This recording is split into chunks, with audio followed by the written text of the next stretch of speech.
Hello guys, welcome back to our channel simplified study official. तो guys आज की video में हम पढ़ने वाले हैं एल डोराडो, जिसे लिखा है आर.एल. स्टीवसन ने। तो आज की वीडियो में इसकी फुल समरी देखने वाले हैं काफ़ी इजी वे में, एंड इंग्लिश की फुल प्लेलिस्ट का लिंक आपको डिस्क्रिप्शन में मिल जाएगा, जिसमें आपको सारे चैप्टर्स टॉपिक्स मिल जाएंगे। एंड गाइस इसकी जो नोट्स हैं उसका लिंक भी मैं डिस्क्रिप्शन में प्रोवाइड कर दूंगी। आप मेरी वेबसाइट पर जाकर नोट्स को एक बार चेकआउट कर सकते हैं। So without wasting our time, let's start the video.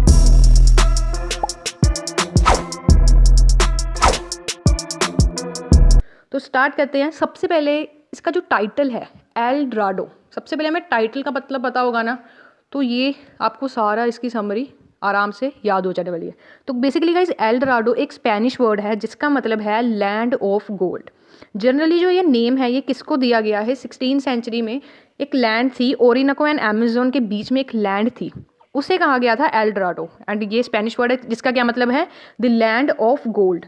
और जो ये एल डोराडो है ये रियल लैंड नहीं है, ये एक इमेजिनरी लैंड है। ठीक है, इमेजिनरी लैंड है किसकी, गोल्ड की। एंड ये एक एल डोराडो एक सिंबल है अनअटेनेबल का।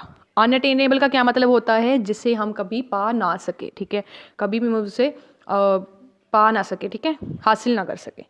तो यहाँ पे जो एसेइस्ट है वो हमें बताता है कि अगर एक मैन को रियल हैप्पीनेस चाहिए अपनी ज़िंदगी में, असली खुशी चाहिए ना, तो उसे सिर्फ जो अचीवमेंट उसके पास है उसे लेके नहीं बैठ जाना कि मैंने बहुत अचीव कर लिया बस।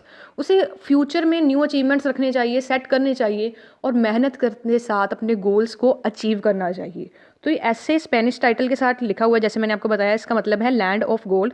इसका मतलब क्या है, अनअटेनेबल। अब इस टाइटल के साथ जो हमारा एसेइस्ट है आर.एल. स्टीवसन, ये हमें बताता है कि कोई भी चीज़ अनअटेनेबल नहीं होती। इवन अनअटेनेबल को भी हम अटेन कर सकते हैं। ठीक है, अनअटेनेबल मतलब जिसे हम हासिल नहीं कर सकते, जिसे हम हासिल नहीं कर सकते हम उससे भी कर सकते हैं। आपने सुना होगा ना, हर चीज़ इम्पॉसिबल नहीं है। अगर हम अपनी मेहनत, लगन एंड कोशिश करते रहेंगे ना डेडिकेशन के साथ, तो हर चीज़ को हम क्या कर सकते हैं, हासिल कर सकते हैं, है ना। किसी भी गोल को, किसी भी ड्रीम को, अगर if you can dream it you can do it, है ना। तो हमेशा जो एसेइस्ट है वो हमें ये बताते हैं कि पर्सन को हमेशा अपनी न्यू ऊंचाइयों की तरफ देखना चाहिए, नई ऊंचाइयाँ, नए गोल सेट करने चाहिए।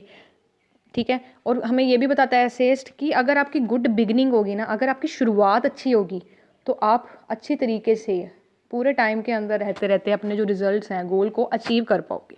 फॉर एग्जाम्पल गाइज, अगर मान लो आपको नर्सरी जो छोटी क्लासेस होती हैं फर्स्ट से नीचे, आपको अच्छी तरीके से अच्छा टीचर मिला, आपने अच्छी तरीके से आपको पढ़ाया गया एग्जाम्पल्स के साथ, ठीक है, पजल्स के साथ, एकदम खिला खिला के, आप मतलब कह सकते हो लर्न वाइल प्लेइंग आपको किया गया। ठीक है, अच्छी तरीके से आपको सिखाया गया। आपके जब बेसिक्स क्लियर होंगे तो आप बड़ी क्लासेस में भी आके अच्छा परफॉर्म करोगे। ठीक है, अपने एग्जाम्स अच्छे दोगे।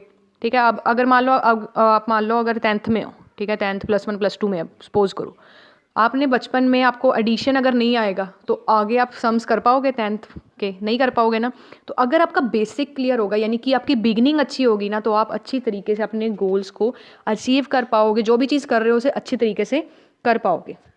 और गाइस एसेइस्ट हमें ये भी बताता है कि अगर हमने कोई गोल सेट किया है, अगर हम उसे hard work and honest work उसके साथ एकदम डेडिकेट होकर उस वर्क को करते रहते हैं, ठीक है, तो हर चीज़ को हम अटेन कर सकते हैं।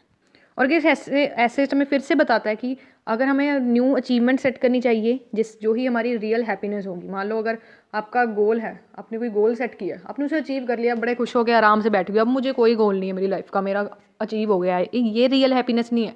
आपका एक गोल अचीव हुआ, आपको न्यू गोल्स बनाते रहने हैं, न्यू ऊंचाइयाँ अपनी लाइफ की छूती रहनी है। ठीक है, एंड लास्ट में गाइज हमें एसेइस्ट बताता है कि हर ड्रीम को हम रियलिटी में बदल सकते हैं। अगर हम कोई भी चीज़ इमेजिन कर सकते हैं ना, तो हम उसे कॉन्क्रीट शेप दे के रियलिटी में भी ला सकते हैं। तो गाइज फॉर एग्जांपल, जब बल्ब का आविष्कार नहीं हुआ था, हर किसी को इम्पॉसिबल लगता था। लैंप्स जलाए जाते थे, आग जलाई जाती थी, मशालें जलाई जाती थी, ठीक है, उसके जरिए रोशनी होती थी। किसी ने तभी सोचा था कि एक बल्ब भी होगा? ठीक है, किसी ने नहीं सोचा होगा, है ना।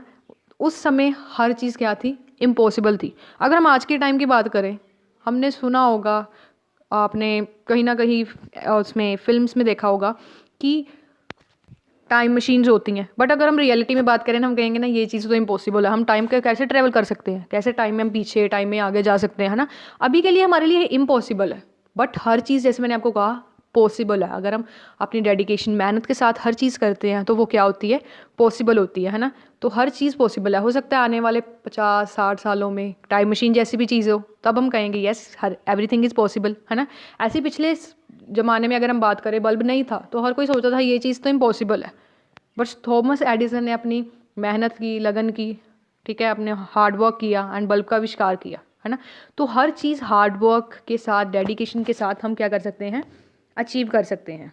तो इस लास्ट में हमें जो हमारा एसेज है वो हमें ये बताता है कि हमें होप के साथ, उम्मीद के साथ हर चीज़ अपनी करते जानी है, मेहनत करती जानी है, तो वो हम जो ड्रीम कर रहे हैं वो रियलिटी में ज़रूर होगा, ठीक है। क्योंकि गाइज हमें होप रखनी चाहिए, जो होप शब्द है ना, या फिर बिलीव।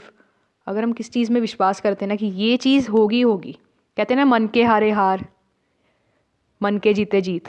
मतलब जिस तरीके से हम सोचते हैं ना कि हाँ ये चीज़ मैंने करनी ही करनी है, ये चीज़ मेरे से हो जाएगी, तो वो 100% हो के रहती है। अगर आप सोच के बैठ जाओगे ना मेरे से ये वाला एग्ज़ाम नहीं होना, मैं ये गोल नहीं अचीव कर सकता, तो वो चीज़ आपसे होगा भी नहीं। एक चीज़ आप बिलीव एंड होप रखते हो ना, हार्डवर्क अगर आप साथ में करोगे तो ये सारी चीज़ें आपका गोल अचीव करने में काफ़ी ज़्यादा हेल्पफुल रहती हैं। तो गाइस ये थी आपकी एल डोराडो की समरी। बेसिकली आपको इसमें यही बताया गया है कि लाइफ में हर चीज़ पॉसिबल है, अनअटेनेबल नहीं है, ठीक है। यही बस बेसिकली आपको ये जो ऐसे है एल डोराडो, ये इसलिए इंट्रोड्यूस किया गया है ताकि आप अपने लाइफ में गोल्स को अचीव करो, ठीक है, न्यू न्यू अपने टारगेट सेट करो, ठीक है। तो होप सो वीडियो अच्छी लगी होगी। एंड गाइस मैं आप सारे सब्सक्राइबर्स का थैंक्स करना चाहूँगी क्योंकि आप सभी ने मुझे सपोर्ट किया। सुपर थैंक्स आप सभी ने भेजे, किसी ने 100, 200, 500, तो आप सभी का थैंक्स करना चाहूँगी। इसी तरीके से सपोर्ट करते रहिएगा। एंड गाइस अगर किसी टॉपिक पे वीडियो चाहिए तो आप मुझे कमेंट करके बता सकते हो। I am here for you. And आज की वीडियो में इतना ही। Thanks for watching.